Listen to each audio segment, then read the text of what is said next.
Today, Prince William's wife holds the title of the Princess of Wales. She also has the secondary title Countess of Chester and is referred to as the Duchess of Roath in Scotland, although not known to get upset over royal status. Prince William allegedly didn't grasp why his grandmother, the late Queen Elizabeth I, failed to bend the rules. For his new wife, a palace courtier, has revealed that when William wed Catherine, he wanted to just have his prince title and forego the dukedom. He also had a specific title in mind for the woman he was marrying. The future king's request to Granny was reportedly made during the run-up to his and his future queen's lavish Westminster Abbey wedding on April 29, 2011. He says he was born Prince William and wants to continue to be known as that. He wants his wife to become Princess Catherine. At that time, she's a commoner and could not be known as Princess Catherine unless styled with the prince-princess style from birth.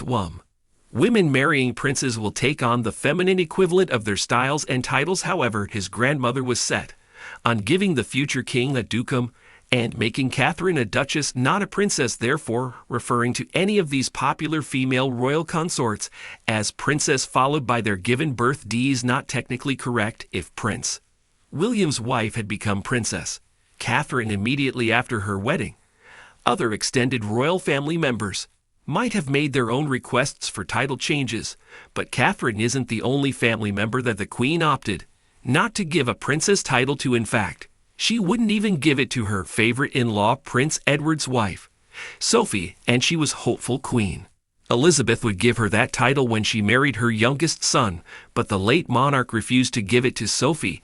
As well, things later worked out for Catherine, and Sophie, William's wife, now has a princess title, and Sophie was promoted to a duchess title that she coveted. Britain's longest reigning monarch died on September 8, 222, and in addition to members of the royal family, many politicians, actors, musicians, sports stars, and fans from all over mourned her death. In the hour-long discussion, Prince Harry touched on the death of his beloved grandmother, Queen Elizabeth. He shared a story of a fleeting moment of dark humor that briefly reconnected him to his estranged brother, Prince William. Just recently, my brother and I were walking the same route. We sort of joked to each other and said, at least we know the way. Sadly, the brothers knew the route they walked to honor their grandmother. Well, Harry appeared to long for that same unity as they reunited to pay homage to the late monarch. It believed he appeared regretful during Queen Elizabeth's funeral as he kept looking at his brother, forlornly standing in line.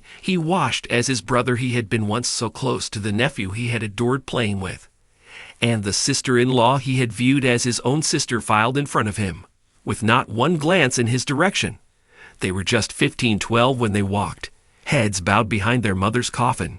During Princess Diana's funeral in 1997, the experience between the estranged brothers during Queen Elizabeth's funeral walk was very different from when they united in their grief at their mother's funeral. Harry and Meghan began dating in 2016.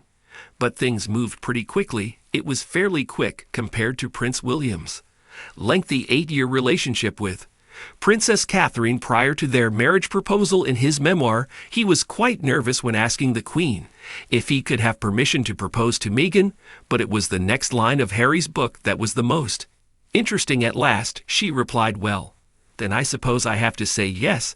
Then word response certainly would cause concern for anyone. The Queen apparently was not jumping for joy, rather it seemed like she was relenting because she loved her grandson, but perhaps that has less to do with who Meghan was as a person and more to do with the fact that they had only been publicly dating for 1 year.